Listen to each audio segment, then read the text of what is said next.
In the modern age, almost everybody is familiar with Wikipedia, the free encyclopedia. Wikipedia has an exhaustive number of pages about an absurdly large number of topics, including specific niches. However, unless you've been involved with a fan community or fandom before, you may not have come across the interesting phenomenon of fan wikis. Fan wikis are essentially miniature Wikipedias run by fans dedicated to chronicling the universe belonging to a piece of media. You have the website chronicling the universe of Animal Crossing, Nookipedia, the wiki dedicated to the Star Wars franchise, Wikipedia, the place I learned to play Minecraft on at age 12, creatively titled Minecraft Wiki, and so on and so forth. Today, however, we're going to talk about a specific company related to fan wikis that used to be known as Wikia, but has rebranded as FANDOM, and their potentially exploitative business practices. FANDOM is a corporation that exists to provide anybody an outlet to create their own fan wiki. The idea behind Wikia is to make creating your own fan wiki easy, as the base programming, server hosting, and domain are already provided. Wikia currently hosts several 100,000 wiki communities full of active fans, and likely has millions of editors, either with accounts or anonymously. Wikipedia is a non-profit organization that is entirely funded by donations, and uses this money to keep its servers up and functioning. However, FANDOM is entirely for profit. They make money by installing ads on wikis, be it through videos on their websites, through sidebars, pop-ups, etc. They don't just own the fan wikis on their website. The FANDOM Corporation also owns Screen Junkies and has been buying out other fan wiki hosting websites like Curse and Gamepedia as well. And since FANDOM is for profit, I come to question the ethics behind the ways it makes its money. See, not only are fan wikis run entirely by unpaid fans, but a lot of the content generated for FANDOM, as well as several teams on their websites like moderation, bug fixing, etc., are made up of unpaid volunteers. If FANDOM is for profit despite using large amounts of volunteer labor, I question whether or not FANDOM is exploiting its users for uncompensated labor. To fully understand these concerns, one must understand what exploitation is. Google's dictionary defines it as the act or fact of treating someone unfairly in order to benefit from their work, which is a pretty solid definition. Exploitation comes in a wide shade of grays. While obvious cruel treatment such as slavery is a very clear-cut example of exploitation, something less immediately obvious would be unpaid internships, an arrangement in which an employee isn't compensated monetarily nor gains anything educationally. Another example would be employees not being given legally required breaks. In both of these instances, a person who is in control of finances is not adequately distributing wages equivalent to the work an employee has done. It is with this knowledge that I express concern over the actions FANDOM as a corporation has taken towards its volunteers. Volunteers make up the backbone of Wikia's functionality. There's a page on Wikia's hub explaining all of the various volunteer-based groups they have. These groups consist of Vanguard, the volunteer programming team that helps port their websites to other devices, the Volunteer Council, which tests and provides feedback on new updates, the volunteer developers who help fix bugs for Wikia, etc. I'm going to take a closer look at two specific groups, the Volunteer Spam Task Force, or the VSTF, and the Content Volunteers. First, I want to take a look at the way Wikia runs its moderation. Moderation is mostly handled by individual wiki communities and their administrator team, much like the way subreddit moderators handle their individual communities. However, in case spam bots or harassers are a problem across multiple wiki communities or on a wiki without active administrators, there is the VSTF. While many websites will hire and pay employees to deal with reports of spam or harassment, Wikia instead uses the group of users in the Volunteer Spam Task Force. That's right. Volunteer. Anybody can file a report on the VSTF wiki, and VSTF members are expected to be alert and ready to ban users globally or across all of Wikia, and none of their work is paid. Being a VSTF member is considered a privileged position, one that members have to be invited into by existing members after contributing lots of time by reporting spam bots or harassers to VSTF.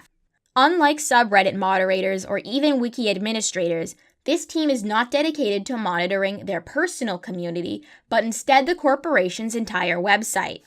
On the page about membership on the VSTF's wiki, their base of operations, they write, "Realize that this is not a game. It's tedious work, and it's important to have this mindset and realize that treating it like a game is detrimental to our cause."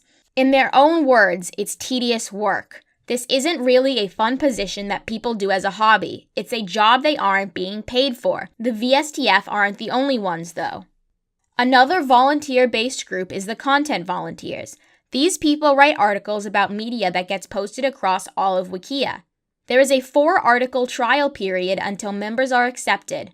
And even once accepted, team members aren't paid, despite creating content that is used across multiple websites Fandom profits from. I have an acquaintance who wanted to be on the team, and I was talking to them about why they wanted to join the group.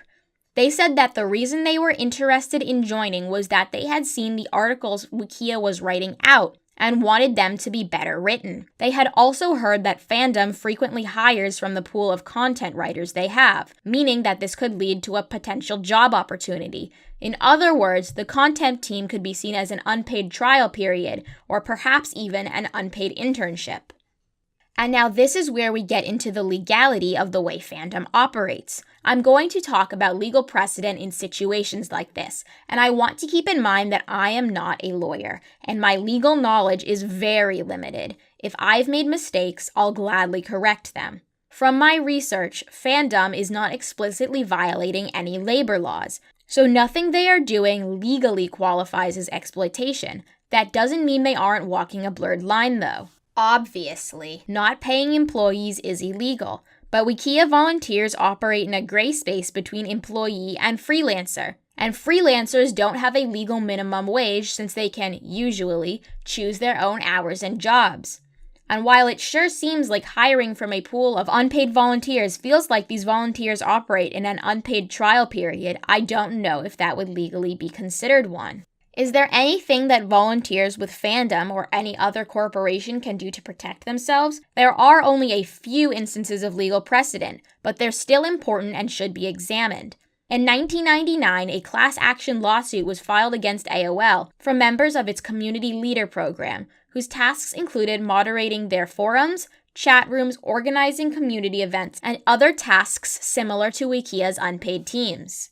The suit was over unpaid labor, as members of the program felt they were functioning as employees but hadn't received pay. There were thousands of members in the Community Leader program, and they had scheduled hours and had to punch in and out, and did all of this for no actual pay, only receiving some dollars off their AOL subscriptions. Those partaking in the lawsuit requested that the Department of Labor look into AOL's practice, but the department's results were inconclusive. AOL motioned to dismiss the case in 2008, but was unsuccessful, and then in 2009, AOL agreed to settle for $15 million. In this light, it's not a stretch to liken what Wikia is doing to exploitation, a case in which volunteers would have a right to sue. However, a later lawsuit in 2012 between the Huffington Post and its volunteers might prove otherwise. Several bloggers at Huffington Post sued the corporation, claiming that they weren't being paid for the blog posts they were writing that Huffington Post was clearly profiting off of. However, the courts decided in favor of Huffington Post, and 2 different factors were important in that decision. First, the writers at Huffington Post were under no obligation to continue returning, and didn't have scheduled hours like AOL's volunteers did. Second, the plaintiffs in the Huffington Post case sued under a different law, one that required that they prove they hadn't received adequate benefits. In this case, it was decided that because the plaintiffs had knew and accepted that they would be paid in exposure, that was adequate. So the court decided that Huffington Post's volunteers weren't being legally exploited. So it seems like Fandom's volunteers align more closely with Huffington Post's bloggers, and that what Fandom is doing is completely legal. But just because something is legal doesn't mean it's ethical. One lesson I learned from spending time around artists is that exposure is not payment. Exposure won't put food on the table. Exposure won't be able to provide rent while you search for a real job, and working for no physical pay is only something that people who are in a stable financial situation can do. And if people who can't afford to do so take low-paying jobs, it encourages employers to offer less than necessary pay for similar work. screwing over people who need to be paid fair wages for their work, otherwise they can't survive. And doing this volunteer work isn't necessarily just a hobby either.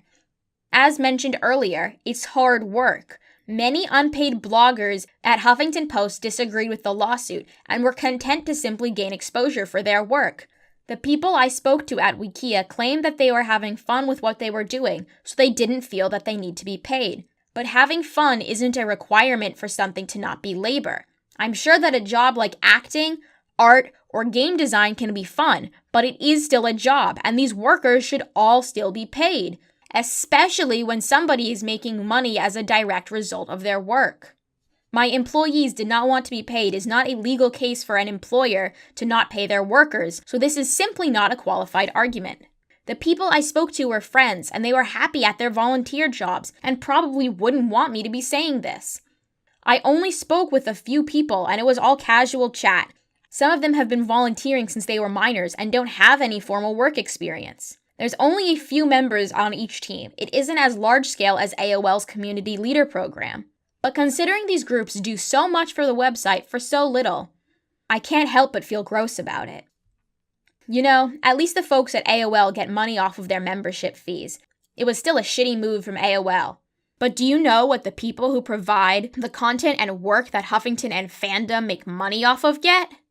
Nothing. And further than the volunteers, what of the members who create and edit pages on wiki websites, who have created the pages that a majority of the people that FANDOM gets viewers and thus money off of come to read? FANDOM is absolutely making money off of their hard work, and since these edits are under usernames, it's not like it can be used as exposure. Is to edit a fan wiki to be exploited then? And if so, what's the difference between editing a wiki page, blogging at Huffington Posts, or making videos on platforms like TikTok that don't pay their creators? And on that level, what about even posting on Facebook or Twitter if people log in and give the website content that it then turns to profit off of? I don't know. To a certain extent, I think that these things are simply nature under capitalism. As selfish as it might be, I wouldn't want to lose Twitter because of a law that requires it to pay its users or shut down. I don't know what volunteers at FANDOM can do to protect themselves. I don't know if there's a way to fix these problems under the system we live in now, maybe in a future fantasy world, but we don't live in that one. I guess for now it's just something we'll live with.